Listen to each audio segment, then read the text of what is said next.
Hey, what's going on YouTube? It's CJ, and welcome you guys back for another quick update. This time we're going to cover that Nano Peninsula tank you guys may have wondered about. For those that are new to my channel, it's been roughly 4 months since I've updated this tank, and that's literally the last thing that's changed. When I first started this tank off, I used live Bucani rock, live sand, existing tank water, and did basically an instant cycle where I added fish and corals, did it all at once. But since that video, nothing has changed. I've done a few water changes over the last few months, but up until recently, I haven't done one in the last 3 or 4 weeks. But this little tank is still running strong. I'm amazed at how well this tank is doing. Almost to the point to where, all the corals are thriving in it. They're starting to grow coralline, and I haven't dosed anything. Literally just a water change here or there, clean the glass, and just kind of letting it roll and do its thing. But the whole point of this video is to kind of give you guys a quick update, and then finally, of course, get this tank moved to my office. So let's go ahead and get to that, and then I'll show you guys what my future plans are for it. Now, besides letting this tank mature, the main reason I did not move this to the office yet was because I did not have an auto top off for this system. I was going to just buy one, but eventually, knowing that I was going to have an Apex actually control my auto top off from my 120 gallon, I just waited. I waited to the point to where I got that set up, and then that allowed me to transfer the JBJ auto top off to the Nano. So at this point, no more excuses. It's time to go ahead and get this tank moving. Now, the process for moving this tank, pretty straightforward, to be honest. The fact that this tank was only 9 gallons made life a lot easier.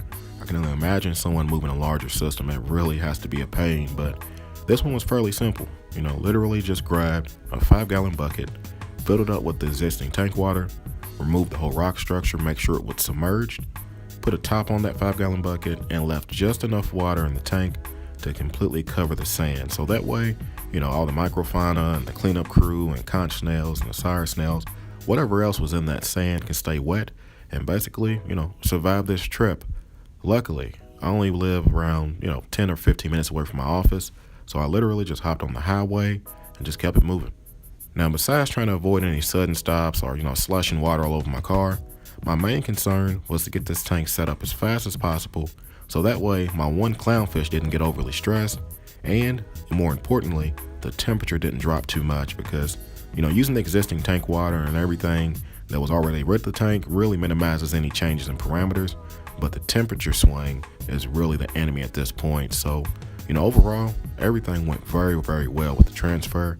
Had one nice little spot picked out on the desk, and it's going to work out perfect. So really looking forward to enjoying an office tank, and this is the first step, moving it to the office, right? But I tell you what, one curious thing that I found out, a lot of people in the office did not know about saltwater tanks. So I got a feeling this is going to spawn a whole new, slur of questions and a whole lot of people that may become interested in the hobby. And I'm really looking forward to, having those discussions with my coworkers and, showing the tank off once everything's done. Now, my only major concern at this point has to be the natural sunlight. Unfortunately, I have very large windows in my office, and beyond keeping the blinds shut, I got a feeling this tank is going to get blasted with light all day long. So, my hope is, since it's been running for around 4 months, I've really, not overfed this tank. I'm really hoping that it actually can process that light and not lead to major algae issues. So, on the flip side, I think the corals may actually enjoy that natural light, and maybe, boosting up my cleanup crew and just monitoring it, I think everything may actually be okay. So beyond that, it's finally time to start stocking this tank. So, my plans, keep everything simple. Soft corals, maybe one small head of euphyllia. Dealing with a nano tank, you really got a lot of leeway as far as buying smaller pieces of corals and having to make a larger impact, because it's right up close, it's right in your face, and you don't really have a lot of room. So, definitely going to make this colorful, going to keep it easy to keep, easy to maintain corals, and then hopefully, this tank can be something special, something to really enjoy while I'm in the office. Now, beyond that, as far as dosing, no plans right now. Just going to maintain this with water changes, maybe 1 gallon every other week, and if needed, I'll add calc to my auto top off, and we'll keep it moving. So hopefully you guys enjoyed this quick update on the Nano Peninsula tank, now my office Nano Peninsula tank, and I'm really looking forward to sharing this journey along with the 120 gallon tank for anyone that was interested in nanos or both. So other than that, hey, You guys always can like, comment, subscribe.